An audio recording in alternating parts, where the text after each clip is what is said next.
এই দাবি মানতে হবে। সে আমাদেরকে আশ্বাস দিয়েছে যে সে বাস্তবায়ন করে যাবে। পে স্কেল বাস্তবায়ন নিয়ে আন্দোলন কর্মসূচি আর অনিশ্চয়তার মধ্যেই এলো গুরুত্বপূর্ণ বার্তা। সরকারি কর্মকর্তা এবং কর্মচারীদের জন্য যথাসময়ে জাতীয় পে স্কেল ঘোষণা এবং বাস্তবায়ন করা হবে। জাতীয় বেতন commission 2025, Bangladesh judicial service pay commission 2025 এবং সশস্ত্র বাহিনী বেতন কমিটি 2025 এর দাখিল করা প্রতিবেদনের বেতন সম্পর্কিত বিষয় পরীক্ষা নিরীক্ষা করে সুপারিশে কমিটি গঠন করেছে সরকার। পে স্কেল কার্যকরের হুঙ্কার দিলেন তারেক রহমান। দীর্ঘদিনের জল্পনা কল্পনার পর নির্বাচনের ঠিক আগ মুহূর্তে জাতীয় পে স্কেল কার্যকর করার বিষয়ে কঠোর অবস্থানের বার্তা দিয়েছেন বিএনপির ভারপ্রাপ্ত চেয়ারম্যান তারেক রহমান। গত কয়েকদিন ধরে পে স্কেল বাস্তবায়নের দাবিতে আন্দোলনে নেমেছেন সরকারি কর্মচারীরা। তাদের দাবি, দ্রুত নতুন পে স্কেল কার্যকর করা না হলে তারা নির্বাচনী কার্যক্রম বর্জনের মতো কঠিন সিদ্ধান্ত নিতেও বাধ্য হবেন। এমন পরিস্থিতিতে পে স্কেল ইস্যুতে তারেক রহমান কী বার্তা দিলেন, সে বিষয়ে বিস্তারিত জানতে ভিডিওটি শেষ পর্যন্ত দেখুন। আমরা ইতিমধ্যেই জনগণের সামনে উপস্থাপিত আমাদের দলীয় ইশতেহারে বলেছি, জনগণের রায় বিএনপি রাষ্ট্র পরিচালনার দায়িত্ব পেলে সরকারি কর্মকর্তা এবং কর্মচারীদের জন্য যথাসময়ে জাতীয় পে স্কেল ঘোষণা এবং বাস্তবায়ন করা হবে।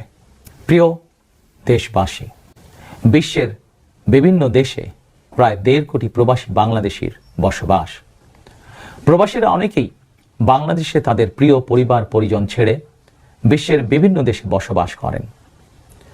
বৈদেশিক আয়ের ক্ষেত্রে বাংলাদেশে গার্মেন্টস সেক্টরের পরই প্রবাসী বাংলাদেশিদের অবদান।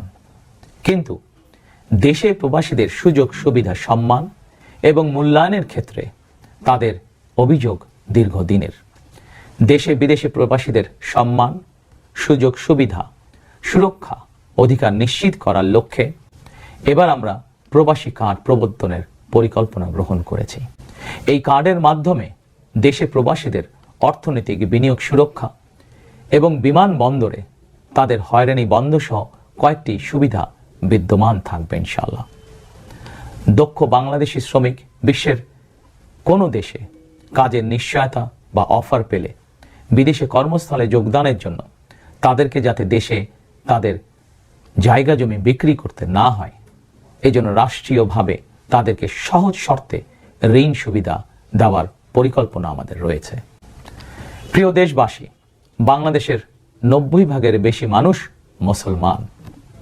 মহান আল্লাহর দরবারে আমাদের সকলের একটাই প্রার্থনা, রব্বানা আতিনা ফিদ দুনিয়া হাসানাতান ওয়া ফিল আখিরাতি হাসানাতান ওয়া কিনা আযাবান নার। হে আল্লাহ, আমাদেরকে দুনিয়াতে কল্যাণ দাও, আখিরাতে কল্যাণ দাও, দোজখের আগুন থেকে বাঁচাও। শহীদ প্রেসিডেন্ট জিয়াউর রহমান সংবিধানে সর্বশক্তিমান আল্লাহর উপরে পূর্ণ আস্থা ও বিশ্বাস, এই কথাটি সন্নিবেশিত করেছিলেন। কিন্তু তাবেদার সরকার সংবিধান থেকে এই কথাটি বাদ দিয়েছিল। আল্লাহর রহমতে আগামী 12ই ফেব্রুয়ারি নির্বাচনে জনগণের রায় বিএনপি পুনরায় রাষ্ট্র পরিচালনার দায়িত্ব পেলে সর্বশক্তিমান আল্লাহর উপর পূর্ণ আস্থা ও বিশ্বাস, এই কথাটি সংবিধানে পুনরায় সন্নিবেশিত করা হবে ইনশাআল্লাহ।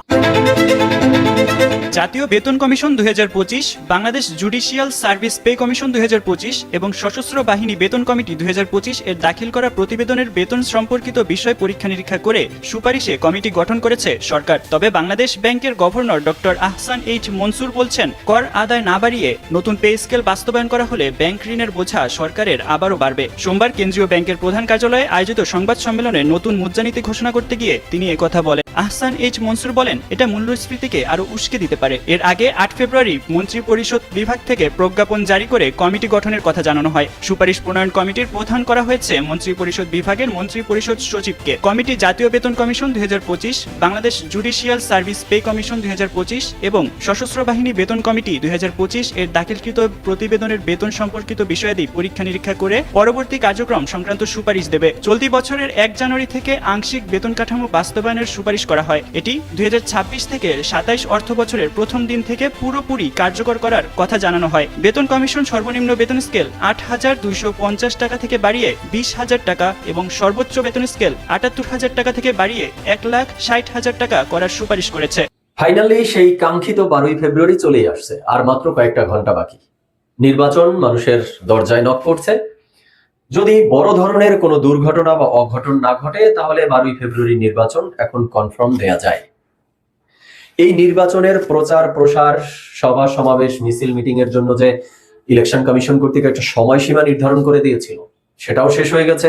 ইলেকশন কমিশন কর্তৃক নতুন করে যে নির্দেশনা এসেছে, বলা হচ্ছে 10 থেকে 14ই ফেব্রুয়ারি পর্যন্ত সারা দেশে সকল ধরনের সভা সমাবেশ, মিছিল মিটিং নিষিদ্ধ। আর ঠিক এই সময়ে সকল রাজনৈতিক দল, রাজনৈতিক দলের নেতাকর্মী, সকল দলের ভোটার বা এক কথায় সকল পেশা শ্রেণীর মানুষের মধ্যে আলোচনার কেন্দ্রবিন্দু 12ই ফেব্রুয়ারির নির্বাচন। এবং সেটা দুটো বিষয়ের উপরে বেস করে আলোচনা হচ্ছে। একটা বিষয় হলো 12ই ফেব্রুয়ারির নির্বাচনের মধ্য দিয়ে কোন দল জয়ী হতে যাচ্ছে, সরকার গঠন করতে যাচ্ছে, কোন দলের ফিল্ড কি অবস্থায় আছে, কোন দল কতটি আসন পেতে পারে ইত্যাদি। এবং এই বিষয়ের আলোচনায় আরো ইন্ধন জগিয়েছে বা একটা টান টান উত্তেজনাকর পরিস্থিতি তৈরি করেছে কয়েকটা জরিপের ফলাফল। বেশ কিছু প্রতিষ্ঠান কর্তৃক এবং বেশ কিছু মিডিয়া হাউস কর্তৃক জরিপ চালানো হয়েছে, সেই ফলাফলগুলো সামনে এসেছে। আর দ্বিতীয় নম্বর বিষয়টা হলো ওই 12ই ফেব্রুয়ারির নির্বাচন অবাধ, সুষ্ঠু, নিরপেক্ষ হবে কিনা, বা এর ভেতরে কোনো ম্যাটিকুলাস ডিজাইন ওয়াইজ ইলেকশনটি ইঞ্জিনিয়ারিং হওয়ার কোনো সম্ভাবনা আছে কিনা। তো দর্শক শ্রোতা, আজকে এই দুটো বিষয় নিয়ে আলোচনা করব। চলুন ডিরেক্ট হিট দ্য পয়েন্টে। হিট দ্য পয়েন্ট নাম্বার 1, এই 12ই ফেব্রুয়ারি নির্বাচনের মধ্য দিয়ে কোন দল জয়ী হবে বা কোন দল কতটি আসন পেতে পারে, এই নিয়ে যে জরিপগুলো এসেছে, আমরা দুটো গুরুত্বপূর্ণ জরিপের ফলাফল একটু দেখার চেষ্টা করি। চলুন, কারণ এই দুটো জরিপ মোটামুটি একটা গ্রহণযোগ্যতার স্থানে আছে বলে মনে হয়। একটা হলো ইএএসডি প্রতিষ্ঠান, তাদের কর্তৃক জরিপ। তারা দেখাচ্ছে যে বিএনপি জোট পেতে পারে 208টি আসন এবং জামাত পেতে পারে মাত্র 46টি আসন। মানে বর্তমান বিএনপি এবং জামাতের মধ্যে একটা বড় ধরনের ডিস্টেন্স দেখাচ্ছে এই প্রতিষ্ঠানের জরিপ। আর এছাড়া আমরা আরেকটা জরিপ একটু দেখে আসি, যেটা হলো আইআইএলডি, প্রজেকশন বিডি ও জাগরণ সংস্থার প্রাক নির্বাচনী জরিপ। এখানে দেখাচ্ছে জামাতের ফিল্ড আরো ভালো, বাট একটা হাড্ডাহাড্ডি লড়াইয়ের সিচুয়েশন। জামাত জোট 105টি আসন পাবে বলে তারা তথ্য পেয়েছে এবং তাদের জরিপে উঠে এসেছে, আর বিএনপি পাবে 101টি। এখানে জামাত 4টি আসনে এগিয়ে আছে, স্বতন্ত্র পাবে 19টি। আর এই জরিপটি চালানো হয়েছে দেশের 300 নির্বাচনী আসন থেকেই, মানে ভোটারদেরকে নিয়ে। আর ভোটার সংখ্যা ছিল 63,300, তার মানে অনেক ভোটারের মতামত তারা এখানে নিয়েছে। আর বাকি যে 75টি আসন থেকে যায় সেখানে মোটামুটি হাড্ডাহাড্ডি লড়াই দুই দলের মধ্যে। তো এই যে জরিপটি, পূর্বে যে জরিপটি দেখেছিলাম বিএনপি এবং জামাতের মধ্যে একটা বড় ধরনের ডিস্টেন্স দেখিয়েছিল, তো ওই জরিপের চেয়ে এই জরিপটি মোটামুটি সবার কাছে গ্রহণযোগ্য বলে মনে হচ্ছে বর্তমান বাংলাদেশের রাজনৈতিক প্রেক্ষাপটের বাস্তবতায় যা বলছে। কারণ বাস্তবতায় বিএনপি এবং জামাত জোটের মধ্যে একটা হাড্ডাহাড্ডি লড়াইয়ের সিচুয়েশনই দেখা যাচ্ছে এবং এই জরিপের ফলাফল হাড্ডাহাড্ডি লড়াইয়ের মতো করেই একটা জরিপ নিয়ে এসেছে। তো এবার কথা হলো যে এই জরিপ কি আসলে নির্বাচনের উপরে প্রভাব ফেলে, বা এই জরিপগুলো কি নির্বাচনের প্রেডিকশন বলা যায়?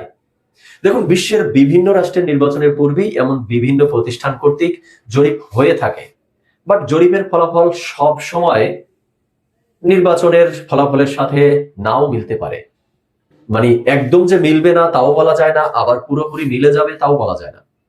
তো সেক্ষেত্রে এটা জাস্ট একটা পূর্ব অনুমান ছাড়া আর কিছু না। তাছাড়া জরিপে যে ধরনের ভিন্ন ভিন্ন ধরনের রেজাল্ট আসে, আমি তো জাস্ট দুটো জরিপ দেখালাম, সেখানে ডিস্টেন্সটাও বোঝা যাচ্ছে। তো কোন জরিপের উপরে আপনি প্রেডিকশন হিসেবে ভরসা করবেন সেটাও তো করা যাচ্ছে না। আপনি কি এটার উপরে ভরসা করবেন, না পূর্বে যে বিএনপি এবং জামাতের মধ্যে বড় ধরনের একটা ডিস্টেন্স দেখিয়েছে সেটার উপরে ভরসা করবেন? তাই জরিপের উপরে ভরসা না করাই ভালো। দেখা যাক আসলে কি হয়। এবার আসি হিট দ্য পয়েন্ট নাম্বার 2। 12ই ফেব্রুয়ারির নির্বাচন অবাধ, সুষ্ঠু, নিরপেক্ষ হবে তো?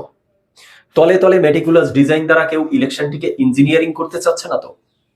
বিভিন্ন মহল থেকে, বিভিন্ন রাজনৈতিক দল থেকে এই অভিযোগ উঠছে, এই আশঙ্কা, এই অনিশ্চয়তা দেখা দিয়েছে। এই আশঙ্কা যে অমূলক বলে ফেলে দিব সেই সুযোগও নেই, কারণ অনেক তথ্য প্রমাণ, অনেক লক্ষণ সামনে চলে এসেছে যে ইলেকশনটা ইঞ্জিনিয়ারিং হতে পারে। তো চলুন সেই লক্ষণগুলো আমরা একটু ধারাবাহিকভাবে তথ্য প্রমাণ সহকারে দেখার চেষ্টা করি। এনসিপি নেতা আসিফ মাহমুদ সজীব ভুঁইয়া অভিযোগ করেছেন প্রশাসনিক রদবদলে বিএনপির সুপারিশে কাজ করছে ইলেকশন কমিশন। প্রশাসনিক রদবদল মানে হলো 64 ডিস্ট্রিক্টে যে 64 জন জেলা প্রশাসক বা ডিসি রয়েছেন তাদের রদবদল হয়েছে এক জেলা থেকে আরেক জেলায়, সেটা বিএনপির সুপারিশ অনুযায়ী হয়েছে, এই অভিযোগ তোলা হয়েছে।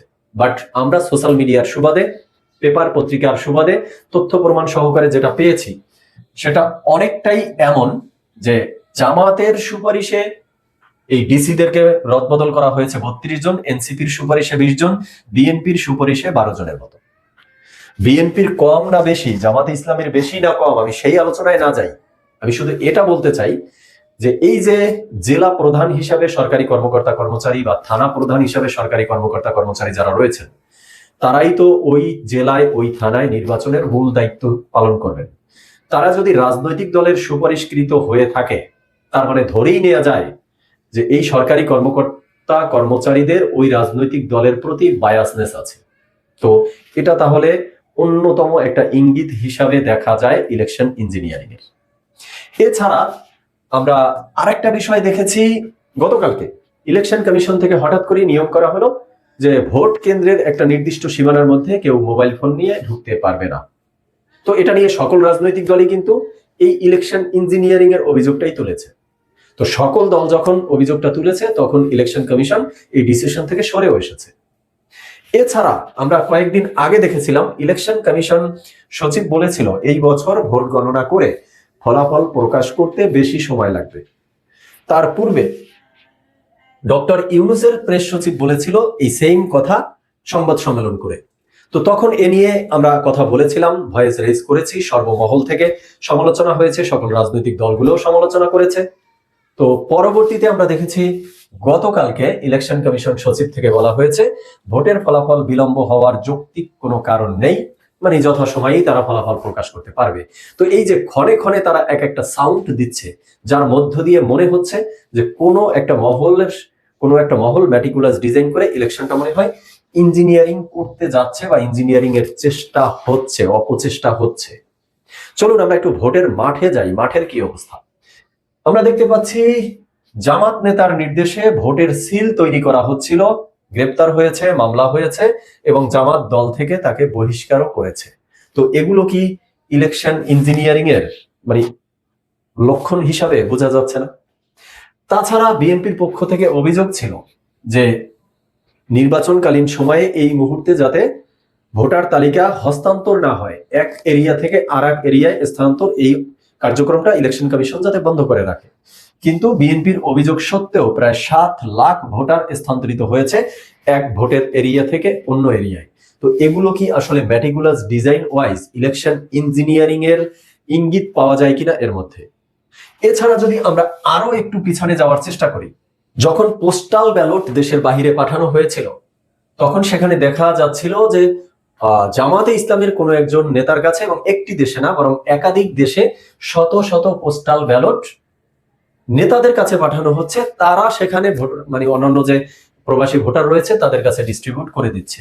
তো এই যে একের পর এক লক্ষণগুলো সামনে আসতেছে, সেই পোস্টাল ব্যালট থেকে শুরু করে একদম গতকাল পর্যন্ত যা আমরা দেখলাম, তো এগুলো কি অনেকটাই স্পষ্ট না যে আসলেই তলে তলে ইলেকশনটা ইঞ্জিনিয়ারিং হওয়ার অপচেষ্টা, অপতৎপরতা, ম্যাটিকুলাস ডিজাইন চলছে?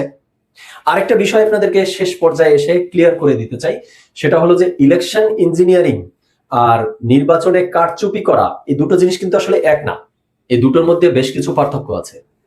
ইলেকশন ইঞ্জিনিয়ারিং হয়ে থাকে প্রশাসনের মধ্যে, যেই তত্ত্বাবধায়ক সরকার বা অন্তর্বর্তীকালীন সরকার ক্ষমতায় থাকে নির্বাচনকালীন সময়, তারা এবং সরকারি কর্মকর্তা কর্মচারীরা এদের মধ্যে একটা ম্যাটিকুলাস ডিজাইন হয়ে তারা যদি কোনো দলের পক্ষে কাজ করে, দলকে ক্ষমতায় বসিয়ে দিয়ে যেতে চায়, সেটা হলো ইলেকশন ইঞ্জিনিয়ারিং। আর নির্বাচনে কারচুপি হওয়া হয় স্থানীয় পর্যায়ে, এবং সেটার সাথে জড়িত থাকে রাজনৈতিক দলের যে প্রার্থী বা প্রার্থীর যে নেতাকর্মীরা থাকে তারা।